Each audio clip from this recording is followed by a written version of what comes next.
Hello guys, welcome back to మన serial. So last episode ఏం జరిగిందో గుర్తుంది కదా. రాహుల్ జరిగినదంతా చెప్పడంతో రుద్రాన్ని లైట్ తీసుకుని కావ్యరాజుల విషయాన్ని కొడుకు చెబుతుంది. ఇదంతా గత ఎపిసోడ్లో హైలైట్గా నడిచింది. ఇక ఈరోజు అంటే 793వ ఎపిసోడ్లో ఏం జరగబోతుంది అంటే, ఈరోజు అడగగానే ఒప్పుకుంటుందని అందరం ఆశపడ్డాం. మీరిద్దరూ కలిసిపోతారని అందరం అనుకున్నాం అని అపర్ణ అంటే, చివరకు మీరు కూడా నాలానే మోసపోయారు కదా, అది మోసం ఎలా అవుతుంది? తను ఎవరితో కలిసి ఉండాలి, తను ఎవరితో బతకాలి అనేది తన ఇష్టం. తనేదో సాయం అడిగితే అదే ప్రేమ అనుకున్నాను. 4 మాటలు నవ్వుతూ మాట్లాడుతుంటే ప్రేమ అని పిచ్చిగా నమ్మేశాను. ముందు నుంచి ఆమె క్లారిటీతోనే ఉంది. నేనే కళల్లో బతికేశాను. ఈరోజు అందరి కళలకు బాధ్యుడినయ్యాను. అందుకే దేవుడు యాక్సిడెంట్ రూపంలో ప్రేమను చెరిపేసి తను నాకు దక్కేలా చేశాడు. నేను చూపించే ప్రేమ కళావతికి కనిపించడం లేదు అని దానితో మేమందరం మాట్లాడతాం. అలా ఎందుకు చేసిందో కనుక్కుంటాం. మనవడా అంటూ అమ్మమ్మ అంటే 4 తగిలిచ్చి పెళ్లికి ఒప్పిస్తామని అంటే, రికమెండేషన్ చేస్తే ఆఫీసులో స్థానం దొరుకుతుందేమో కానీ మనసులో మాత్రం స్థానం దొరకదు. మనం ఇష్టం లేకుండా షర్టే వేసుకోం, ఇష్టం లేకుండా పెళ్లి చేసుకుని జీవితాంతం కలిసి ఉండలేం. అలా తనను బాధపట్టలేమమ్మా. ఇప్పటి వరకు గతమే లేదనుకున్నాను, ఇప్పుడు భవిష్యత్తు కూడా లేదని ఇప్పుడే తెలిసింది అని రాజ్ బాధగా అంటూ, తల్లిని తనకు ఇష్టం లేదని చెప్పిన తర్వాత కూడా తనని ఇంకా బాధ పెట్టలేదు. అది నాకు ఇష్టం లేదు అని రామ్ అంటే, ఇందుకు కారణం కావ్య, దానిని నిలదీద్దాం అంటూ రామ్ తల్లి అమ్మమ్మ వెళ్ళారు. కావ్య ఏడుస్తూ ఉంటే, చేసిందంతా చేసి ఇక్కడ కూర్చుని ఏడుస్తున్నావంటూ అపర్ణ ఆగ్రహం వ్యక్తం చేసింది. అసలు నీ గురించి ఏమనుకుంటున్నావు? నువ్వు ఏం చేసినా భరిస్తున్నామని అనుకుంటున్నావా అని అమ్మమ్మ గట్టిగా మందలించింది. ఏమైందే నీకు? వాడి ప్రేమ కోసం ఇన్నాళ్ళు తప్పించావు, చివరకు వాడు నీ వద్దకు వచ్చేసరికి వాడిని అవమానించావు అని రామ్ తల్లి అంటే, వాడికి గతం గుర్తుకు చేస్తే ప్రాణాలకు ప్రమాదం అని నీకు నచ్చిన సమస్య ఏంటి? నువ్వెలా ఎందుకు చేసావు అని అమ్మమ్మ మందలించింది. నా కారణాలు నాకు ఉన్నాయి అమ్మమ్మ అంటే, అవి ఏంటి అంటే, మా దగ్గర దాచేంత విషయాలు ఏమున్నాయంటే చెప్పలేని విషయమే కాబట్టి అక్కడే చెప్పలేదు, అందుకే అది రహస్యమైంది. ఎందుకంటే నన్ను ఎక్కువ అడగండి అంటుంది కావ్య. అసలు నువ్వు ఏం చేస్తున్నావో నీకు తెలుసా? నీ జీవితాన్ని నువ్వే నాశనం చేసుకుంటున్నావు. నువ్వు మాట్లాడిన మాటలకు వాడి మనసు విరిగిపోయింది. వాడు ఎంత బాధపడుతూ వెళ్ళిపోయాడో తెలుసా? వాడు నీ ప్రేమను ఒప్పుకునేలా చేసి అందరినీ నటింపజేసేలా చేశాడు. ఇంతవరకు తీసుకొస్తే నువ్వు ఎలా చేస్తావా? నువ్వు నోరు తెరిచి నిజం చెప్పే వరకు నిన్ను వదిలిపెట్టం అంటూ కావ్యాన్ని రాజ్ తల్లి అమ్మమ్మ క్లాస్ పీకుతారు. వాడిని అంతలా అవమానించాల్సిన అవసరం ఏమొచ్చింది అంటూ ప్రశ్నించారు. ఆ విషయం నేను చెప్పలేను అమ్మమ్మ, దయచేసి నన్ను ఇబ్బంది పెట్టద్దు అంటూ కావ్య చేతులు జోడించి ఇప్పటివరకు అడిగిన డ్రామాలు చాలు. వాడే దూరం అవుతున్నాడని తెలిసిన తర్వాత నిజాలు దాచిపెట్టడంలో అర్థం లేదు అంటూ రాజ్ తల్లి వార్నింగ్ ఇచ్చింది. ఏం జరిగితే అదే జరుగుతుంది. ఇప్పుడే వెళ్ళి వాడికి నిజం చెప్పి వాడు మరిచిపోయిన గతాన్ని గుర్తు చేసి వాడిని తిరిగి ఇంటికి తీసుకువస్తాను. వాడికి ప్రాణం పోసిన తల్లిని నిజంగా వాడికి ఏదైనా జరిగితే నేను తట్టుకోలేను.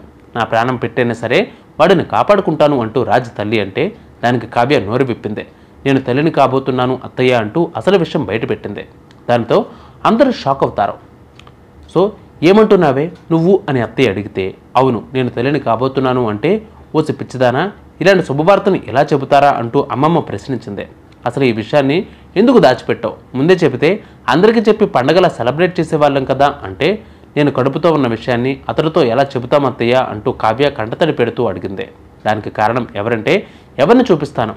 కడుపులో పెరుగుతున్న బిడ్డకు కారణం వాడే అని తెలుసుకోకపోయినా నీకు తెలుసు కదా అంటే, అది కాదు అమ్మమ్మ, ఆయన దృష్టిలో నేను పెళ్లి కాని అమ్మాయిని. ఒకవేళ ఈ విషయాన్ని దాచిపెట్టి పెళ్లి చేసినా రేపు బిడ్డ పుట్టిన తర్వాత ఆయనకు నిజం తెలియదా? నా కడుపులో పుట్టిన బిడ్డకు తండ్రి కాదని తెలుస్తుంది.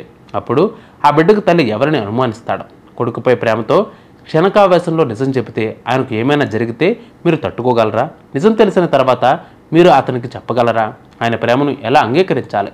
ఆయనను ఎలా పెళ్లి చేసుకోవాలి అని కావ్య ప్రశ్నల వర్షం కురిపిస్తుంది. కడుపుని ఎలా దాచిపెడతావు?